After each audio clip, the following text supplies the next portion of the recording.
प्रणाम आदरणीय साथियों, हर बार की तरह इस बार फिर से मैं आपके बीच हाजिर हूँ। शुक्रिया अदा करता हूँ आपके प्यार मोहब्बत के लिए, आपकी चाहत के लिए, आपके लाड़ प्यार के लिए और आपके खूबसूरत कमेंट के लिए। मुझे बड़ा अच्छा लगता है जब आप कुछ पूछते हैं और बाकी की चीज़ें जब मेरी तरफ से बताने में आती है। बस निवेदन सिर्फ इतना है कि जो भी आप कमेंट करते हैं वो कमेंट प्रॉपर हो और व्यवस्थित हो, जिससे मैं समझ पाऊँ कि वाकई आप क्या पूछना चाहते हैं, ताकि मैं उनको आने वाले वीडियोज़ में ले सकूँ और या फिर उनका जवाब जब भी कभी लाइव हैं या वेबिनार में है तब मैं आपको उसका जवाब दे सकूं। Vishwas Vaishnav, numerologist, vastu expert and true life coach, आज आपसे बात कर रहा हूं भाग्य मंच के इस अनूठे प्रोग्राम में कि अगर आपका जन्म 1 तारीख को हुआ हो तो आपको किन किन बीमारियों की संभावना हो सकती है, या फिर आपका जन्म 2 तारीख को हुआ तो किन किन बीमारियों की संभावना हो सकती है, या फिर आपका जन्म 3 तारीख को हुआ तो किन किन बीमारी की संभावनाएं हो सकती है। आज हमारा काम डराने का नहीं है, आपको आगाह करने का है कि ये बीमारी आपके साथ हो सकती है, ताकि आप पहले से उसके बारे में सावधानी रखें। तो चलिए आइए बात करते हैं नंबर 1 की, अर्थात जिन लोगों का जन्म 1 तारीख को हुआ हो, 10 तारीख को हुआ हो, 19 तारीख को हुआ हो या 28 तारीख को हुआ हो। आप इतना जानते हैं कि इन सबको हम 1 तारीख का बर्थ इनका मानते हैं। मतलब इनका रूलिंग प्लैनेट जो है वो सूर्य होता है, सन हम इसे अंग्रेजी में कहते हैं। अब देखिए, सूर्य जो है इसे एक बड़े लीडर, चूंकि सबसे बड़ा ग्रह है, सारे लोग इसके चक्कर लगाते हैं, तो इसकी अपनी एक महत्ता है, इसकी एक जोश है, इसमें एक ऊर्जा है, इसमें एक डिसिप्लिन है, इसमें लीडरशिप क्वालिटी है। ये जीवन में रुकता नहीं है कुछ भी हो जाए। मतलब इससे जो लोग रूल होते हैं उनमें ये तमाम सारी योग्यताएं होती है। ये किसी टीम का हिस्सा नहीं होते हैं, ये जब भी होते हैं तो लीडर वाला काम करते हैं, या तो बहुत बड़े ऊंचे प्रोफेशन पर होते हैं, मतलब किसी भी अथॉरिटी पोजीशन पर जॉब में होते हैं, और अगर व्यापार करते हैं तो उसमें भी बड़ी ऊंचाइयों तक जाते हैं। इस वजह से ये कभी कभी सारा काम दूसरों से कराने के साथ साथ खुद भी करने में लग जाते हैं। इसकी वजह से इनका तनाव का स्तर बढ़ जाता है और जिसकी वजह से इनको एंग्जाइटी की प्रॉब्लम हो जाती है। तो आप थोड़ा सा यहां अपने आप को अलर्ट करें कि अगर आप ऐसा कर रहे हैं तो उस पर थोड़ा काम करें और अपनी एंग्जाइटी को कम से कम करें, ताकि भविष्य में ये कहीं ना कहीं आपके डिप्रेशन में तब्दील ना हो जाए या आपके तनाव के स्तर को और ज्यादा ये ना बढ़ा दे, जिससे आप मानसिक रूप से विचलित हो। एक चीज ये।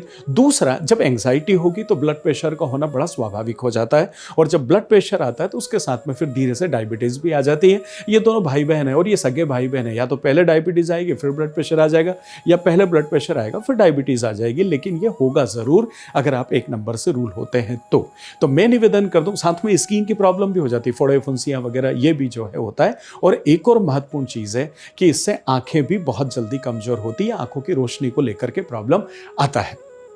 अब देखिए, आज के ज़माने में हर किसी को चश्मा लगता है और हर कोई चश्मा लगाता है। अब ये कोई दिखने या लुक्स की बात नहीं हो रही है, यह बात हो रही है कि शरीर का एक महत्वपूर्ण अंग जो है वो उस ग्रह से प्रभावित होता है। तो मेरा निवेदन है आपसे कि आप एक ऐसे प्लेनेट से रूल होते हैं जो राजा हैं, और राजा का दर्जा है तो आप विस्तारवादी योजनाओं पर काम करते हैं और आप स्ट्रेस लेते हैं। तो थोड़ा सा इन बिंदुओं पर ध्यान में रखते हुए अपनी जीविका को सुधारें, अपनी दिनचर्या को डिसिप्लिन में लेकर के आएँ और कोशिश करें कि ये बीमारी आनी है, ठीक बात है, लेकिन समय से पहले ना आ जाए।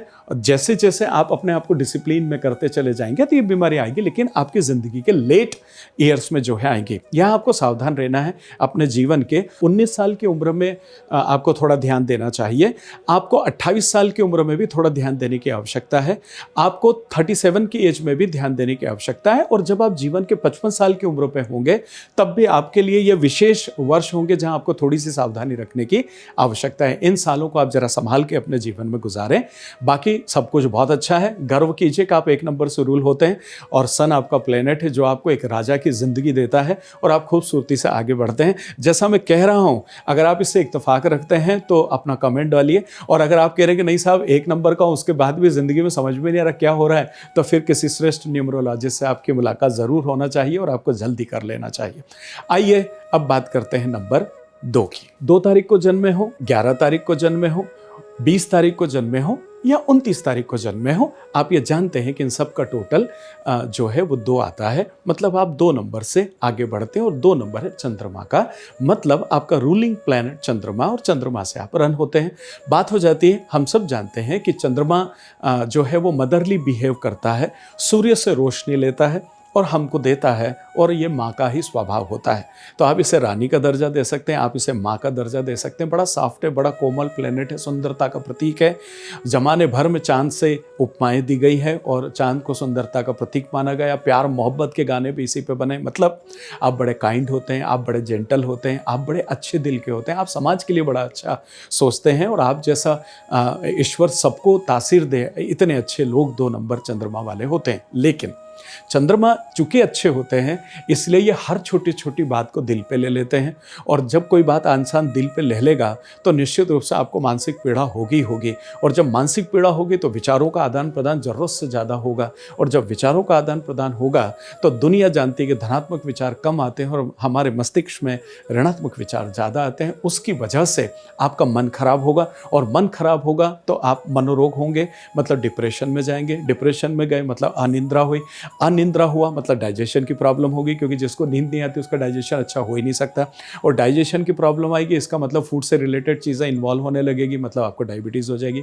तो कुल मिला के कहना ये चाह रहा हूँ, बिना डराए हुए, कि आपको सावधानी रखना है कि आपका सबसे बड़ा कारक मन है। हर बातों को दिल पर न ले, दुनिया में आप सबको खुश नहीं कर सकते हो, तो अच्छा है कि आप अपने आप को खुश रखें, और जिंदा दिली से दूसरों का, जो आपका स्वभाव है, दूसरों को साथ में लेके चलना, उनकी मदद करना, समाज की सेवा करना, बस उस काम में लगे रहें, और उसी काम में अपने करियर को देखें और आगे बढ़ते चले जाएं। ध्यान रखें डिप्रेशन से, ध्यान रखें अतिरिक्त विचारों से, ध्यान रखें डाइजेशन का, और इसके साथ साथ आपको ध्यान रखना है अपनी नियमित जीवन शैली का।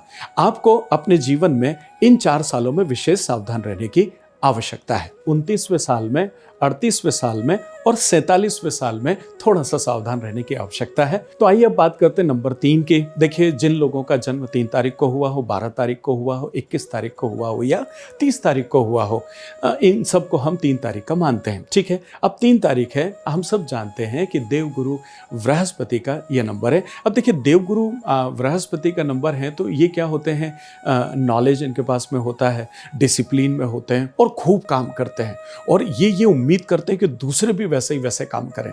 तो मैं यहाँ निवेदन कर दूँ, आप खूब काम कर रहे हो करो, लेकिन दूसरे भी उस हिसाब से करें, ये ज़रूरी नहीं है। वो ऐसा करते नहीं, और उस वजह से आप जो है अपने आप को प्रॉब्लम में लेकर के आ जाते हैं। तो मैं निवेदन कर दूँ, दूसरे करें न करें, वैसा महसूस न करें कि जितना आप कर रहे हैं वो काम करें, पर साथ ही साथ आपको भी थोड़ा कम काम करना चाहिए। आप बहुत काम करते हैं, इसकी वजह से आपका नर्वस सिस्टम को लेकर के आपके जीवन में प्रॉब्लम की संभावना जो है वो हमेशा बनी रहती है। तो जब नर्वस सिस्टम के साथ साथ, नर्वस सिस्टम में तो प्रॉब्लम आया, लेकिन जब नर्वों में प्रॉब्लम आएगी तो दुनिया जानती है कि उसके साथ पैरालिसिस का प्रॉब्लम होना स्वाभाविक हो जाता है। और पैरालिसिस के साथ साथ आप ये देखिएगा, स्पेशली 3 नंबर के जो लोग होते हैं, उनका रेस्पिरेटरी सिस्टम हमेशा थोड़ा कमज़ोर होता है। तो आप जिस इंसान को सर्दी नहीं होती है, उस सीजन में भी आपको सर्दी हो जाती है, खांसी हो जाती है, कोल्ड हो जाता है, तो आपको ध्यान रखना है कि आपकी ठंडी चीज़ों को आप जीवन भर अवॉइड करें। कोल्ड ड्रिंक्स हो गया, ठंडा फ्रिज का पानी हो गया, बाकी की चीज़ों से आप अपने आप को सावधान रखें। और साथ ही साथ अपने नर्वस सिस्टम को अपडेट रखने के लिए आप काम को थोड़ा कम करें, और जितना आप करते हैं दूसरे करें न करें, उससे आप बहुत ज़्यादा उम्मीद न करें, क्योंकि ऐसा करके आप करते कुछ नहीं, लेकिन अपने आप को बॉदर जरूर करते हैं। तो इस वजह से सावधान रखें, और जीवन में ब्लैक कलर आप कोशिश करें कि आप अवॉइड कर सकते हैं, तो बहुत अच्छी बात है। बल्कि तीनों ही नंबर के लिए मैं कहूँगा, 1 नंबर, 2 नंबर और 3 नंबर, आप तीनों को ब्लैक कलर को हो सके तो उसे कम से कम स्थान दें, या न पहने तो ज़्यादा अच्छा है। तो मैं उम्मीद करता हूँ कि 1, 2 और 3 नंबर में मैं आपको ये बता पाया हूँ कि कौन कौन सी बीमारियों की संभावना आपको आने वाले दिनों में होती है। तो उससे आप अपने आप को थोड़ा सा संभालें, और उसके लिए जो भी एक्शन अभी से लेना पड़ता है। देखिए, हम लोग बीमारी कॉन्शियस होते हैं, हम हेल्थ कॉन्शियस नहीं होते हैं। डॉक्टर कह देता है, उसके बाद आप सब करते हैं। मैं निवेदन कर रहा हूँ कि डॉक्टर कहे उसके पहले आप करिए, ताकि आप अच्छे से अपने जीवन को एंजॉय कर सकें। दोस्तों, मिलता रहता हूं वक्त वक्त पे और नए वीडियोस के साथ मैं आपसे, और आने वाले वीडियोस के साथ में भी मिलता रहूंगा। अगर आप न्यूमरोलॉजी या वास्तु या इस तरह के कोई भी विषय सीखना चाहते हैं, तो आने वाले वर्कशॉप की जानकारी आपके स्क्रीन पे जो नंबर है उस पर फ़ोन लगा करके बात करें। और साथ ही साथ आप अपने आप को एक नई दिशा दें, एक नया आप प्रोफेशन अपने साथ में ला सकते हैं, जिससे आपके परिवार में खुशियाँ आएगी, और नहीं तो आप अपने जीवन को नेविगेट कर पाएंगे, डायरेक्ट कर पाएंगे, और जीवन को उन्नति के साथ जोड़ पाएंगे। मिलता हूं बहुत जल्दी एक और खूबसूरत वीडियो के साथ। तब तक आत्मीय प्रणाम।